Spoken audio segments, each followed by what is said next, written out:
आचार्य प्रवर पूर्वोत्तर भारत की ऐतिहासिक यात्रा संपन्न करके 154वें मर्यादा महोत्सव को मनाने के लिए इस कटक की धरा पर पधारे हैं। तेरापंथ में आचार्य प्रवर ने नए नए कीर्तिमान गढ़े हैं। भारत के उन राज्यों में आपका पदार्पण हुआ जहां पर पहले कभी किन्हीं आचार्यों का पदार्पण नहीं हुआ था तेरापंथ के, और कटक की धरा पर भी पूर्वी उड़ीसा में भी तेरापंथ के प्रथम आचार्य हैं जिनका पदार्पण हो रहा है। इस पुनीत अवसर पर आचार्य प्रवर के इस मंगल पदार्पण पर यह 154वां मर्यादा महोत्सव मनाया जा रहा है। आचार्य भिक्षु ने मर्यादाएं निर्मित की, श्रीमद् जयाचार्य ने उसे महोत्सव का रूप दे दिया। आचार्य भिक्षु ने चारित्रिक विशुद्धि की नींव पर तेरापंथ का शिलान्यास किया। तेरापंथ की उत्तरवर्ती आचार्य परंपरा ने उस आत्मविकास को नई ऊंचाइयां प्रदान की। आचार्य भिक्षु ने जो 5 लाइन का जो संविधान बनाया था वह आज भी प्रासंगिक है। स्वयं आचार्य भिक्षु आज भी प्रासंगिक है। क्यों? आचार्य भिक्षु की मर्यादाएं इसीलिए प्रासंगिक है क्योंकि आचार्य भिक्षु एक क्रांतिकारी आचार्य थे। आचार्य भिक्षु ने आचार क्रांति की, विचार क्रांति की और धार्मिक क्रांति की। उस क्रांति का ही प्रतिफल है यह तेरापंथ। ऐसी क्रांति वही व्यक्ति कर सकता है जिसका स्वयं का जीवन इतना महान हो।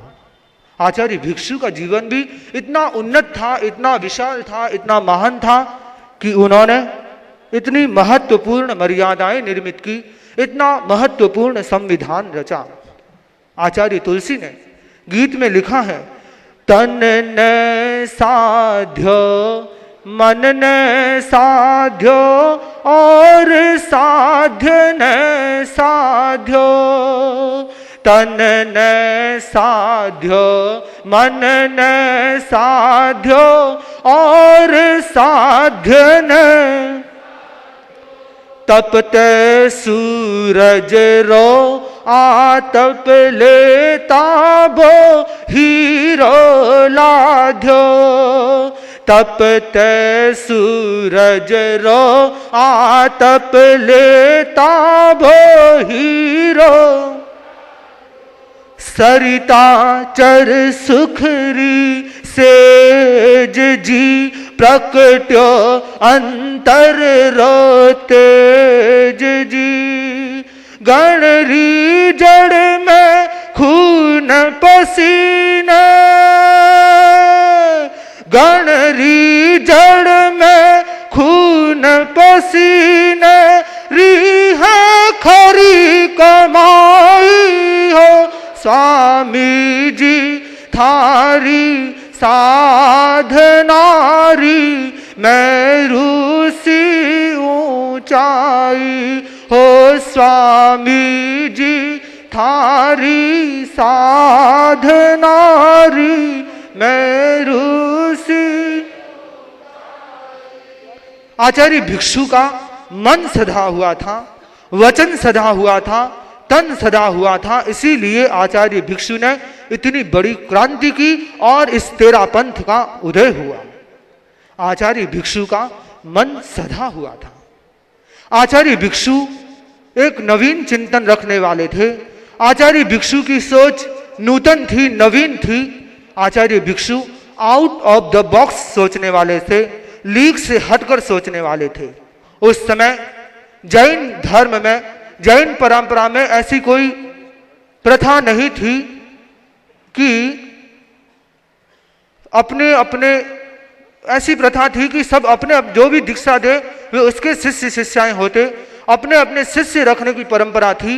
लेकिन आचार्य भिक्षु ने आउट ऑफ द बॉक्स सोच करके, नया सोच करके, लीक से हटकर सोचकर एक नई प्रथा प्रारंभ की, नया एक नए युग की शुरुआत की कि जो भी शिष्य शिष्या होगा वह एक आचार्य का होगा, कोई किसी का व्यक्तिगत शिष्य शिष्या नहीं बनेंगे।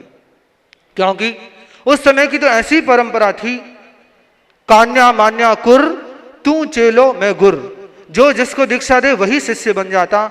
लेकिन आचार्य भिक्षु ने अपने नूतन सोच के आधार पर इस पर कड़ा प्रहार किया और एक नई परंपरा प्रारंभ की। आचार्य भिक्षु के ही संग में एक संत थे वीर भान जी, उन्होंने अपना एक चेला बना दिया और एक साध्वी ने भी अपनी चेली बना दी। आचार्य भिक्षु अनुशासन के कठोर थे, उन्होंने तत्काल उनका मार्ग अलग कर दिया, उनको संग से अलग कर दिया। आचार्य भिक्षु की सोच क्रांतिकारी थी।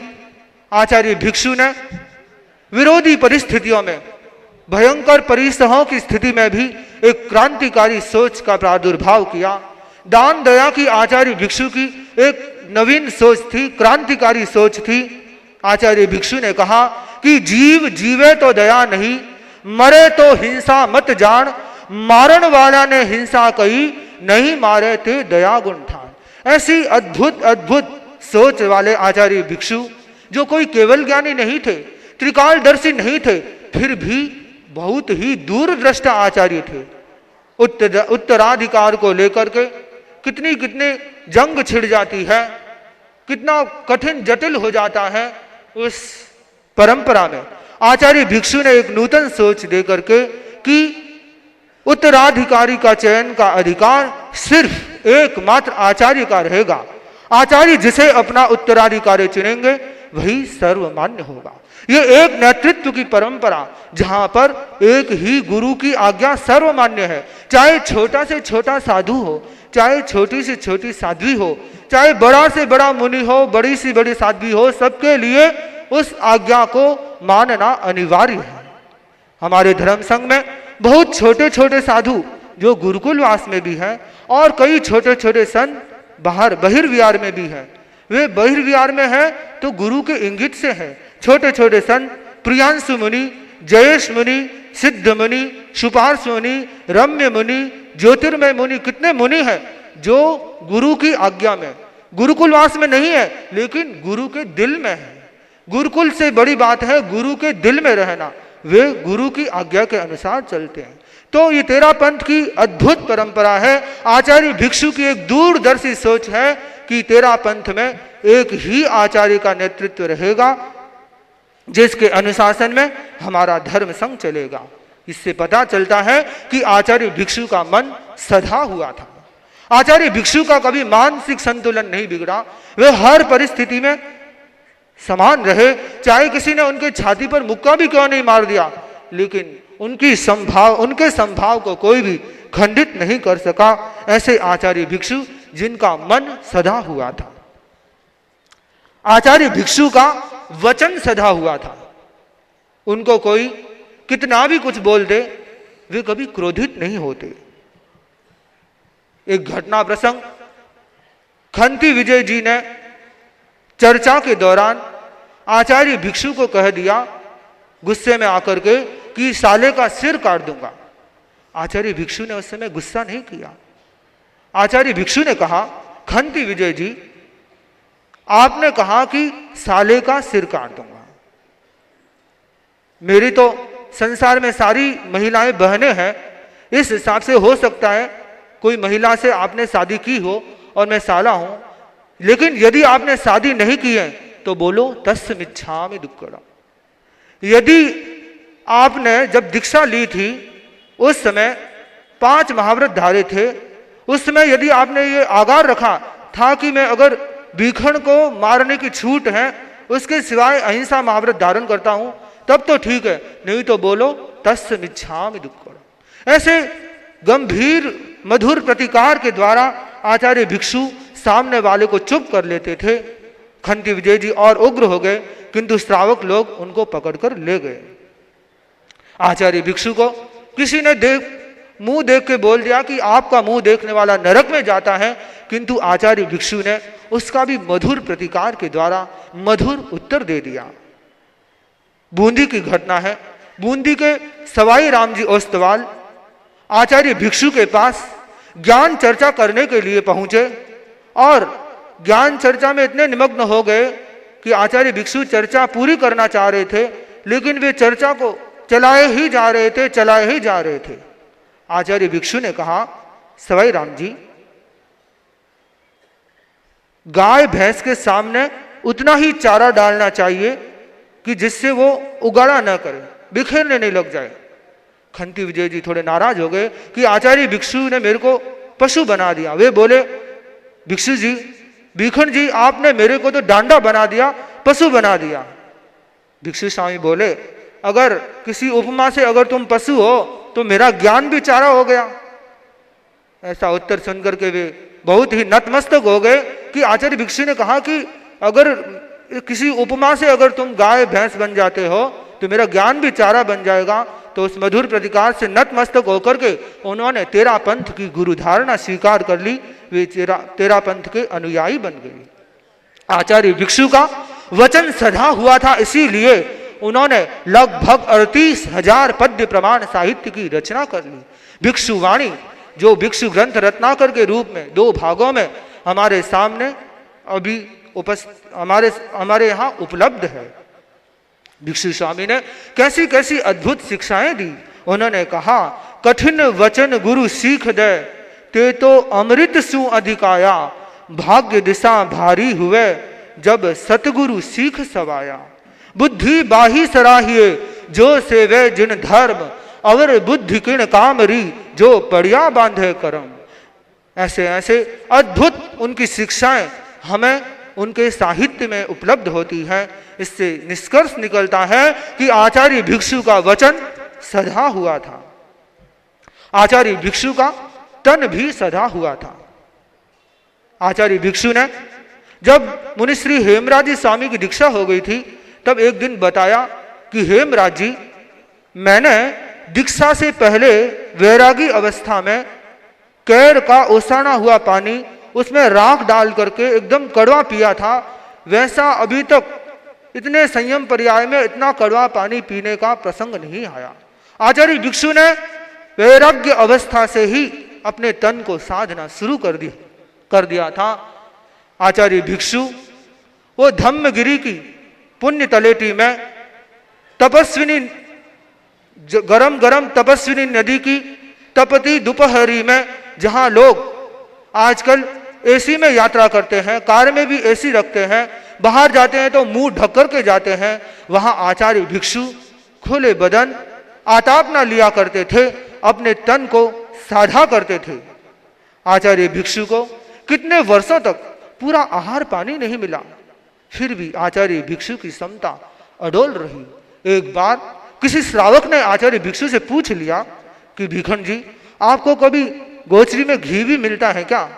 भिक्षु स्वामी ने कहा कि पाली के बाजार में घी बिकता हुआ तो जरूर देखा है। ऐसी अद्भुत उनकी तन साधने की अवस्था। और एक बार जब रघुनाथ जी के साथ उनका वार्तालाप हो रहा था, जब रघुनाथ जी ने कहा कि अगर इस 5वें आरे में 2 घड़ी कोई सांस रोक ले तो भी उसकी मुक्ति हो सकती है, केवल ज्ञान हो सकता है, तब आचार्य भिक्षु ने कहा कि 2 घड़ी तो मैं ऐसे ही रोक लूं अगर ऐसे केवल ज्ञान होता हो।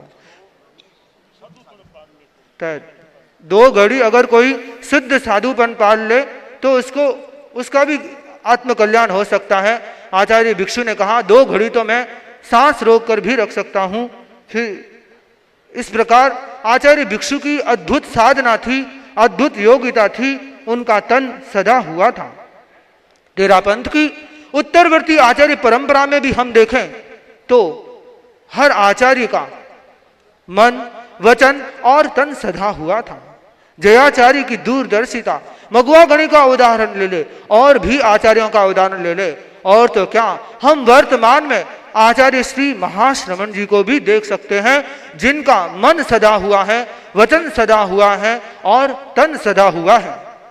आचार्य श्री महाश्रमण जी का मन सधा हुआ है। आचार्य महाश्रमण जी ने तेरापन धर्म संघ में आचार्य बनने के बाद कई सारी ऐसी सुंदर व्यवस्थाएं कर दी, जिसे देखकर आज हमें प्रसन्नता होती है। हमारे साधुओं में पहले जब भी विहार करके जाते अगले गांव में, तो स्थान धारने के लिए जो ही ठिकाना नजदीक आता साधु लोग थोड़े से फुर्ती चल करके अपना अपना लुंकार बिछाते। जो अपना लुंकार बिछा दे वो उसकी जगह, जो कमरा रोक दे वो उसका कमरा। आचार्य श्री ने उसके लिए बहुत ही सुंदर व्यवस्था कर ली कि जो भी अगले गांव में जाएंगे, जहां भी गुरुदेव के रूम से लेफ्ट से चल करके जो रूम आएगा, जिसका रूम चाहे छोटा हो या बड़ा हो, रुग्ण या कोई हो, हर व्यक्ति को जिसके भाग्य में जैसा होगा वैसा कमरा आ जाएगा। तो अब किसी को भागने की जरूरत नहीं है, लुंकार बिछाने की जरूरत है, सब निश्चिंत हैं, जब भी जाओ अपना रूम मिल जाएगा। ऐसी अनेक अनेक व्यवस्थाएं आचार्य श्री कर चुके हैं। आचार्य श्री का भी वचन सधा हुआ है। आचार्य श्री प्रवचन में भी फरमाते समय पूरा ध्यान रखते हैं। आगम का श्लोक फरमाएंगे तो भी आश्रय फरमाएंगे यथासंभव। प्राय ऐसे कई शब्दों का उच्चारण हम प्रतिदिन प्राय गुरुदेव के श्री मुख से सुन सकते हैं। आचार्य श्री का मन भी सधा हुआ है। सुबह 4 बजे से लेकर रात्रि शयन तक अनवरत अप्रमत्त रूप में आपकी साधना हम सब के लिए प्रेरणा प्रदान करने वाली है। और ऐसे महापुरुष जिनकी साधना उच्च शिखर की होती है, उनके अतिशय अपने आप प्रकट होते हैं। हम स्वामी जी के चमत्कार सुनते हैं, हम गुरुदेव के भी चमत्कार देख सकते हैं। अभी जब गुरुदेव का कटक में मर्यादा महोत्सव के लिए पादार्पण हो रहा था, एक कार्यकर्ता की शुगर बढ़ने से आंख चली गई, 350 400 शुगर हो गई और उसकी आंखें चली गई। उसको आचार्य श्री के पास लाया गया। गुरुदेव ने उसको मंगल पाठ सुनाया और कुछ ही घंटों बाद उसकी रोशनी पुनः लौट आई। ऐसे अनेक घटना प्रसंग हैं। एक भाई के महेंद्र जी श्रीमाल, उनके पुत्र का अपहरण हो गया। कोई भाई यहाँ गुरुदेव के यहाँ सूचना लेकर आया, निवेदन किया गुरुदेव कोई मंत्र दिलाओ। गुरुदेव ने 10 मिनट सोच के मंत्र भी दिलाया और मंगल पाठ का भी उच्चारण किया।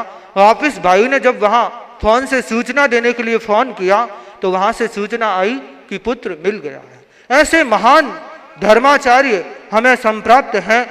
ऐसे महान धर्माचार्य के नेतृत्व में, ऐसे आचार्यों के नेतृत्व में हम अपना भी विकास करें। हमारे भीतर समर्पण का विकास हो। संगपति के प्रति हमारा समर्पण अटल रहे, निश्चल रहे, बढ़ता रहे। हम गुरुओं की आज्ञा पर तीखा ध्यान दें।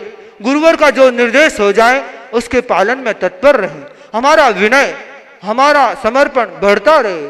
आज्ञा गुरु नाम व्यविचारणीय, गुरुओं की आज्ञा अविचारणीय होते हैं। हम गुरुओं के निर्देश पर विचार नहीं करें। गुरु का निर्देश मिल गया, उस पर उस इंगित को पालने के लिए तत्पर रहें। तभी हमारा धर्म संघ निरंतर प्राणवान रह सकेगा, बलवान रह सकेगा, आगे बढ़ सकेगा।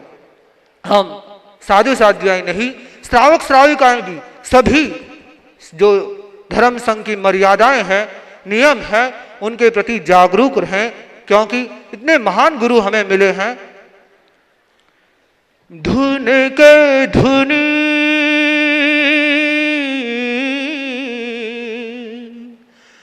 धुन के धुनी सुगुरु चरणों का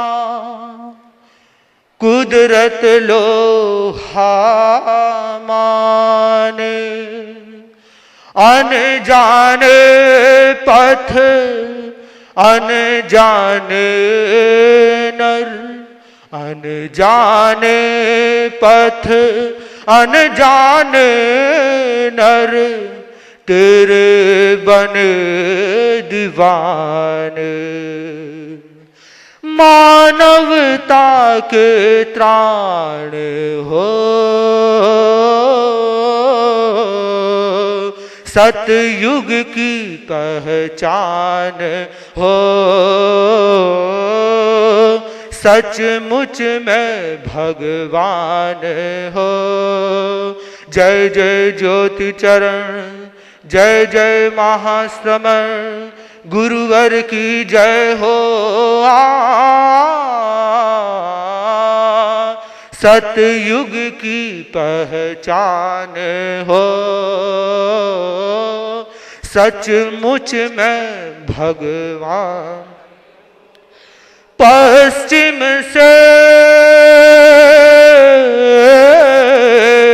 पश्चिम से पूरब में आया, पाव पाव चल सूरज, दक्षिण भी ज्योतित होगा अब, दक्षिण भी ज्योतित होगा अब, पाकर पावन पद रज। धरती की मुस्कान हो, सतयुग की पहचान हो, सचमुच में भगवान हो।